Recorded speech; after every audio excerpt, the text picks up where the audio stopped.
श्री स्वामीनारायण भगवान की जय। कृपा करो मुझ पर हरि सुख निधि सहजानंद, आपके गुणगान करने बुद्धि दो भगवन। अक्षर पुरुषोत्तम भय यहाँ प्रकट भूतल पर प्रभु, अनेक जीव उद्धारने को मनुज तनु लीनी विभु। श्री स्वामीनारायण भगवान की जय। अक्षर पुरुषोत्तम महाराज की जय। श्याम रामचंद्र भगवान की जय। उमापति महादेव की जय। राधा कृष्ण देव की जय। दुर्गे मात की जय। गुणातीतानंद स्वामी महाराज की जय। प्रकट गुरु हरि महेंद्र स्वामी महाराज की जय। मेरे सभी बुजुर्ग भाई बंधुओं को मेरा प्रणाम और बच्चों को आशीर्वाद। जैसा कि आगे के इससे पहले के एपिसोड में आपने धर्मधुरा के बारे में सुना, इससे आगे की जो कथा है वो मैं क्रमशः आपको आज बताऊंगा। मैं पुनः आज उन सभी भाई बहनों से प्रार्थना करूंगा जिन्होंने अभी तक इस चैनल को सब्सक्राइब, लाइक और अपने बेल नहीं करी, कृपया इस चैनल को सब्सक्राइब करें, लाइक करें, बेल करें और अपने सभी दोस्तों, मित्रों और भाई बंधुओं को आगे ये प्रेषित करें ताकि उनको भी भगवान स्वामीनारायण की लीलाएं और कथाएं का ज्ञान मिल सके। जय स्वामीनारायण। जैसा कि इससे पहले में धर्मधुरा की बात हुई और नीलकंठ वर्णी धर्मधुरा के लिए उनको आज्ञा भी दी गई। रामानंद स्वामी ने उनको अपने वचन दिए और आदेश दिया कि आप धर्मधुरा धारण आप ही करें, और इससे आगे की कथा मैं आपको प्रेषित करता हूँ। सहजानंद स्वामी ने गुरु की महिमा के शब्दों को उजागर किया।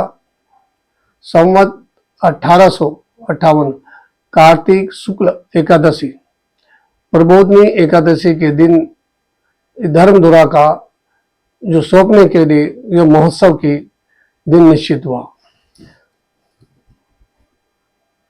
सभी लोगों को, सभी हरिभक्तों को ये समाचार पत्र पत्रिकाएं दे दी गई कि इस दिन सभी हरिभक्त वहां पर इस निमंत्रण के लिए पधारे और जैतलपुर गांव में सहजानंद स्वामी का के लिए जो मुख्य सत्संग है, उनके जो धर्मधुरा है वो उनको सौंपी जाएगी।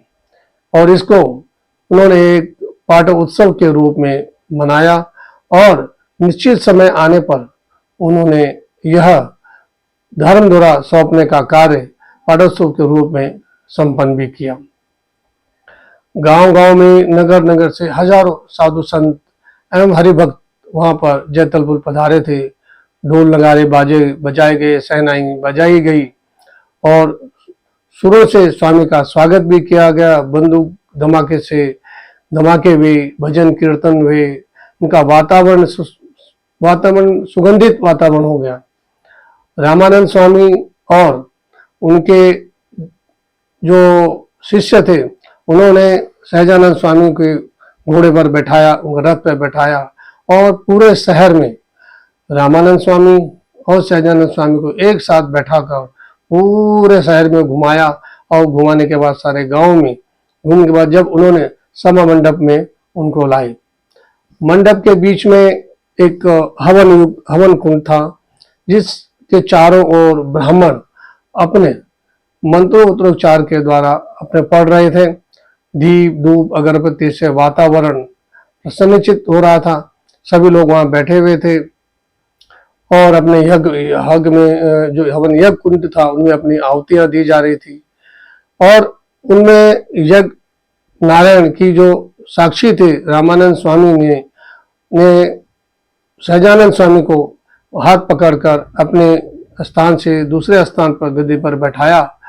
तो उस समय जो उनकी आयु थी, मात्र 20 साल की उनकी आयु थी जब सहजानंद स्वामी वहां गद्दी पर बैठ गए और सारा वातावरण सुगंधित हुआ। सब हर्षलित हुए, सबने गूंजों के साथ सहजानंद स्वामी का सत्कार किया, उनकी आवाज लगाई, उनकी जय जयकार करी।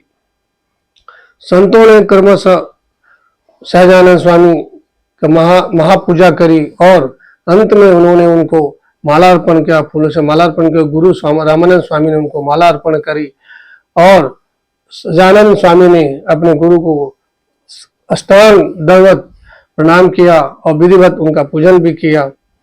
इस अवसर पर उपदेश देते हुए रामानंद स्वामी ने कहा, आपकी नियुक्ति हमने नहीं की, यह अपितु पूरा सत्संग समुदाय ने आपकी नियुक्ति करी और सभी जितने भी हरिभक्त हैं सब मन से आपको बहुत चाहते हैं और आपका ये कर्म बनता है कि अब इस धर्मध्वजा को आप आगे बढ़ाएं, अब अपना काम पूरा करें।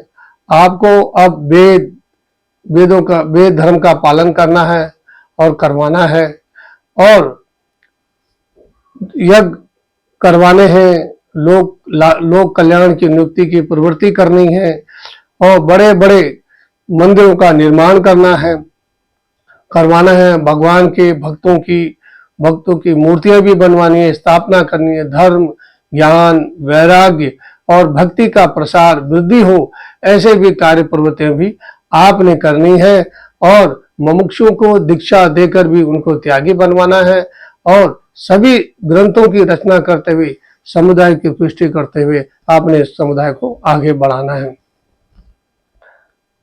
स्वामी सहजानंद महाराज ने गुरु का आदेश अपने बड़े भाव से सिर पर लिया और चढ़ाया। गुरु ने सहजानंद स्वामी को सुरवाल और पाग जो आदि सर पर रखते हैं वो उनको पहनाई और अलंकारित स्वर्ण मोती से उनका जो अलंकार है वो उनको पहनाया और उनकी आरती भी उतारी गई। अंत में रामानंद स्वामी ने संतों और हरिभक्तों को आज्ञा दी कि आप आज से सहजानंद स्वामी की आज्ञा में रहेंगे और इनकी आज्ञा का पालन आप करते रहना। मैं तो गणेश की तरह पहले आया था और अब चला गया, मात्र मैं तो एक डुगडुगी बजाने वाला था और ये मैंने अपना जो काम था वो पूरा किया। अब आगे का जो खेल है वो अब सहजानंद स्वामी ही करेंगे। अंत में रामानंद स्वामी ने सहजानंद स्वामी से वरदान मांगने के लिए कहा कि आप मुझसे 2 वरदान मांग लीजिए। सहजानंद स्वामी ने 2 वरदान मांगे। पहला वरदान मांगा कि आपके हरिभक्त को अगर कोई बिच्छू दंश काटे तो उसका जो दर्द है उसका कोटि कोटि दर्द मेरे शरीर को लगे, आपके हरिभक्तों को ना लगे। दूसरा वर मांगा कि आपके हरिभक्तों को यदि भिक्षा उनके भाग्य में भिक्षा पात्र लिखा हो तो वो भिक्षा पात्र मुझे मिले और आपके संत कोई भी अन्न वस्त्र से वंचित ना रहे, यह वरदान मुझे दीजिए। यह वरदान मांगते ही सारे सभा जो बैठे हुए हरिभगत थे, संत थे, बड़े आश्चर्य में चकित थे। उनको यह भाव, हरिभक्तों के प्रति यह भाव जब देखने को मिला, उनके मन अंदर से ही प्रसन्नचित हुए और सबकी आंखों में हसरत की माला निकल पड़ी कि नीलकंठवर्णी का यह भाव, अपने गुरु के लिए वरदान और जो भी हरिभगत वहां थे उनके प्रति इतना भाव, आदर भाव रखना, यह दर्शाता है कि वो कितना प्यार हरिभक्तों से करते हैं। रामानंद स्वामी बड़े खुश हुए, उन्होंने भी उनके सर पर हाथ दिया और आशीर्वाद दिया कि तथास्तु, आपकी वाणी सत्य हो, आप हरिभक्तों की सेवा करें। रामानंद स्वामी ने कहा, ठीक है, आज भक्त और भगवान की एकात्मा देखकर चारों ओर से स्वामी सहजानंद महाराज को प्रणाम करने लगे, जय जय घोष करने लगे। एक वर्ष इस अवसर के बाद 1 मास बीत गया और मार्ग शीर्ष शुक्ल त्रयोदशी के दिन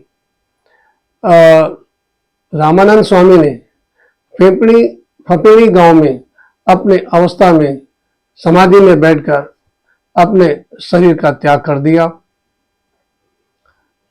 रामानंद स्वामी अपने धाम में चले गए और इस संस्था की जो धर्मधुरा थी उन्होंने सहजानंद स्वामी को सौंप दी और इससे अब आगे की कहानी आपको आगे प्रेषित करते रहेंगे। ये धर्मधुरा अब सहजानंद स्वामी के हाथों में रही।